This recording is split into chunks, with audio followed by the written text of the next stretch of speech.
Good afternoon mga ka-agri, andito po tayo ngayon sa ating manukan na po. So ang gagawin po natin ngayon ay maglilinis po ng ating paligid at maging ng loob. Pero unahin natin yung loob kasi sobrang dami pong kalat sapagkat ako po ay naggumawa ng brooding pen. Saka noong nakarang araw gumawa kami ni Sir William ng breeding pen naman. So ari pong mga manok na to ay mga Rhode Island Red.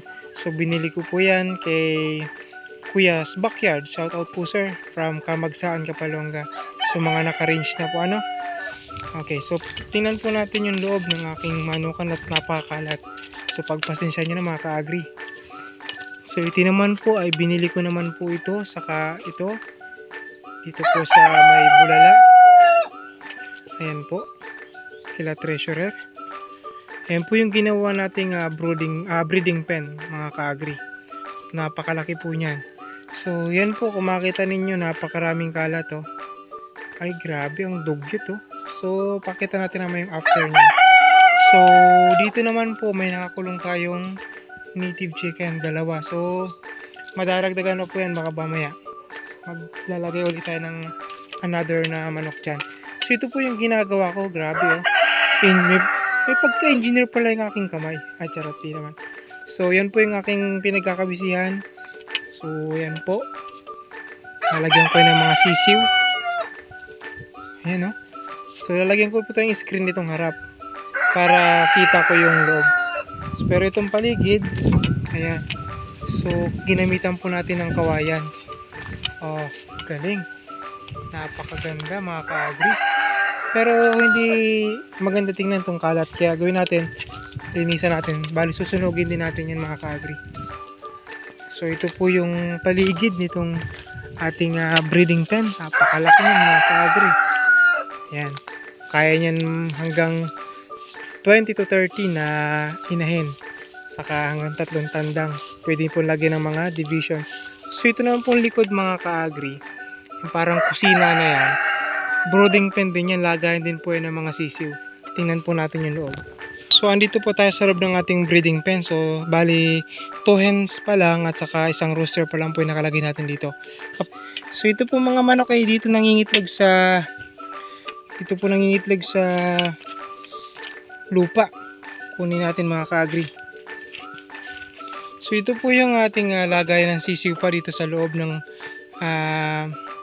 ating breeding pen. So yan. Lalagyan ko po yan ng bisagra para na sa ganun maging maganda.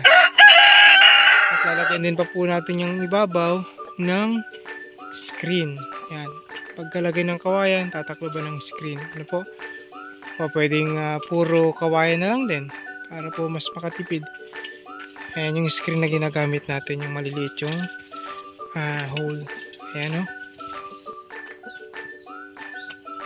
Okay ba mga ka-agri? Ganda ba? So ito pong ibabaw pwede natin lagyan ng mga pugad. Ito po. So pero ang ating purpose ngayon, kaya tayo pumunta dito ng maaga, ay maglinis. Ayan. Maaga para magbahog. So mamaya pa kasi tayo magbabahog ng manok. Ngayon maglinis muna tayo.